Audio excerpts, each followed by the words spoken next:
वाडला सभागेत आपल्या ठाकरे शैलीत हल्लाबोल करत विरोधकांना चांगलाच टोला लगावला आहे। आमचे सरकार आल्यावर नागरिकांच्या समस्या सोडू, त्याचबरोबर मस्तवाल झालेल्यांचा माझही जिरवणार, गोरगरीब जनतेच्या जीवावर निवडून येतात आणि त्यांनाच मस्ती दाखवतात असा हल्लाबोल केला आहे। जनतेशी संवाद साधताना माजी मुख्यमंत्री पुढे बोलत होते। मागच्या वेळेला माझ्याकडून पाप झालं म्हणत जनतेची माफी मागितली, यावेळी मात्र योग्य शिलेदार दिलाय, जो तुमच्यासाठी डोळ्यात अश्रू घेऊन लढतोय। या लढाईत साथ आणि महाविकास आघाडीवर विश्वास ठेवून गणेश ठाकरे यांना मशाल चिन्ह समोरील बटन दाबून मतदान करा असे देखील त्यांनी जनतेची विनंती केली आहे। भाषण नाही केलं तर तुम्ही काम तुमचं करणार आहात ना, बरोबर? तुम्हाला आपला साधा भोळा पण सच्चा आमदार पाहिजे का डाकू पाहिजे? आमदार ज्याला मस्ती चढले तो आमदार पाहिजे का जो नम्र आहे तो आमदार पाहिजे? जो तुमच्यासाठी रडतोय तो आमदार पाहिजे का तुम्हाला रडवणारा आमदार पाहिजे? मग विषय स्पष्ट आहे। मी सगळीकडे फिरतोय। आता सुद्धा मी घाईघाईने बोलायला का उभा राहिलो? तसं कराड साहेबांना पण बोलायचंय, पण मला अजून पुढच्या 2-3 सभा आहेत आणि आता क्रिकेटच्या सामन्याचे शेवटचे चेंडू राहिलेत। माझ्या वडिलांचा फोटो न लावता तुमच्या वडिलांचा फोटो लावून निवडणूक लढवून दाखवा। जा सांगा, त्या गद्दाराला सांगा, आमच्या हिंदू हृदय सम्राटांचा फोटो लावू नकोस। जर तुझ्या वडिलांचं काही कर्तृत्व किंवा तुझ्या वडिलांचा तुला अभिमान असेल तर तुझ्या वडिलांचा फोटो लाव। तुझ्या स्वतःचा पक्ष नेमका काय तर नवीन काढ। त्या दाढीवाल्या मिंद्याला पण सांग, तू सुद्धा जर का मर्दाची अवलाद असलास तर तुझ्या वडिलांचा फोटो लाव आणि मैदानात ये। लोकांना फसवून निवडणुका जिंकण्याचा प्रयत्न करू नका, कारण आता महाराष्ट्राच्या कानाकोपऱ्यामध्ये मशाल पेटलेली आहे आणि मशाल ही यांचा भ्रष्ट कारभार जाळून तुमच्या आयुष्यामध्ये प्रकाश देणारी ही मशाल आहे। आणि म्हणूनच तुम्हाला सगळ्यांना हात जोडून विनंती करतोय, ही निवडणूक उद्धव ठाकरेचं भविष्य ठरवणारी नाही ना गणेशचं भविष्य ठरवणारी, ही निवडणूक तुमचं भविष्य ठरवणारी आहे। तुम्ही निष्ठावंताच्या हातात तुमचं भविष्य द्यायचं की गद्दाराच्या हातात द्यायचं, हा निर्णय घ्या।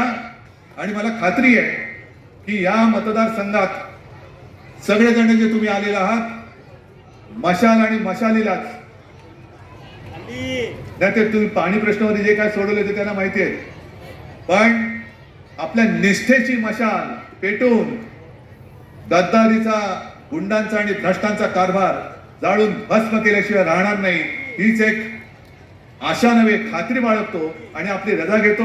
जय हिंद, जय महाराष्ट्र। सोनं केल्याशिवाय ही जनता राहणार नाही। साहेब, मी सुरुवात अशी करतो, संतोष अण्णा गुप्ता आपण फोन केला होता, तालुका प्रमुख। आज कमीत कमी 63 दिवस झाले साहेब, ते आज पण खोट्या केसमध्ये जेलमध्ये आहे आणि अशा प्रकारचं भययुक्त वातावरण या तालुक्यात आहे। आणि एवढं वातावरण तालुक्यात असून सुद्धा ही सर्वसामान्य जनता रस्त्यावर आपल्यासाठी आणि महाविकास आघाडीसाठी उतरली, यांची मी मनस्वी आभार मानतो।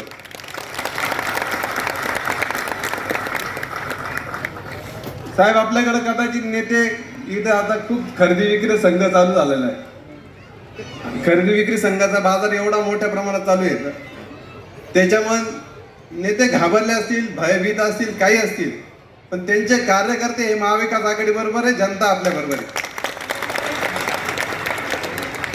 साहेब, मी सर्वात महत्वाची गोष्ट बोलतो का आपण ज्यावेळेस इथं सभेला आले होते या गद्दाराच्या, आपण एक शब्द दिला होता मनमाडकरांना का तुम्ही आमच्या गद्दाराला जो निवडून आला ते निवडून द्या, मी तुमचा पाणी प्रश्न सोडवतो। साहेब, तुम्ही तो पाणी प्रश्न मनमाडचा करून योजना ही मनमाडकरांची तुम्ही मंजूर केली आणि श्रेय ते घेत आहे, पण जनतेला माहिती आहे का काम कोणी केलं? मनमाडकरांचा जो प्रश्न होता, माझी आई नगराध्यक्ष असताना जे याचिकाकर्ते असतील, पत्रकार असतील, सगळे उपोषणकर्ते असतील, माझे सगळे नगरसेवक यांच्या प्रयत्नातून ती योजना आज मार्गी लागते आणि आम्हाला मनस्वी आभार आनंद आहे.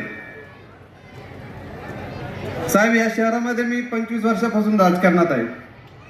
राजकारण करत असता या शहरामध्ये मी सगळ्या म्हणजे अभ्यासिका वाचनालय सारखी गोष्ट ह्या सरकार 100% आणणार.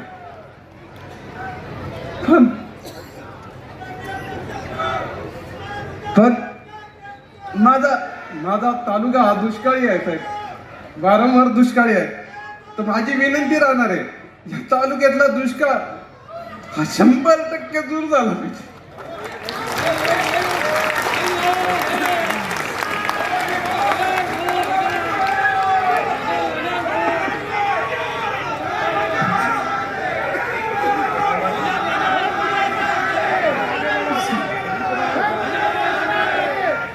सगळे आता खोटं बोलून जातात, सगळं खोटं सांगतात. आम्ही असं करू, आम्ही तसं करू, कोणीच काही करत नाही. फक्त वेळात काढायचं काम करता, पैसे देता, लोकांना विकत घेता, सर्वसामान्य जनतेला खोटे आश्वासन देतात. सर्वसामान्य जनतेला काय माहिती का काय चाललंय इथे? काहीच माहित नाही काय चाललंय. आज 1 करोड रुपये घेऊन उतरलेले आणि सर्वसामान्य जनतेला वेळात काढायचा प्रयत्न करतात. आणि ही खरंच चुकीची गोष्ट आहे. मी सर्वसामान्य जनतेला मी प्रामाणिकतेने विनंती करेल की तुम्ही एक गोष्ट लक्षात घ्या, तुम्ही महाविकास आघाडीवर विश्वास ठेवा. तुमचे जे प्रश्न आहेत, सिंचनाचा असेल, कुठला पण प्रश्न असेल, हे आपले उद्धव साहेब, पवार साहेब किंवा काँग्रेसचे जे पण आपले नेते यांच्याशिवाय कोणी सोडू शकणार नाही. तुमच्याकडे कोणीच लक्ष देऊ शकत नाही. तुम्हाला गरज जर सिंचनाचा जर खरंच प्रश्न सोडायचा असेल, अरे काय नारपार योजना तर आपला समावेश नाही नांदगाव तालुक्याचा. झाडी एरडगाव आपण म्हणतो 56 सालामधून चालू आहे झाडी धरणाचं. अरे झाडी धरणाचं काम होत नाही. गिरणा डॅम मधनं रिझर्वेशन मिळत नाही पाण्याच्या सिंचनाला.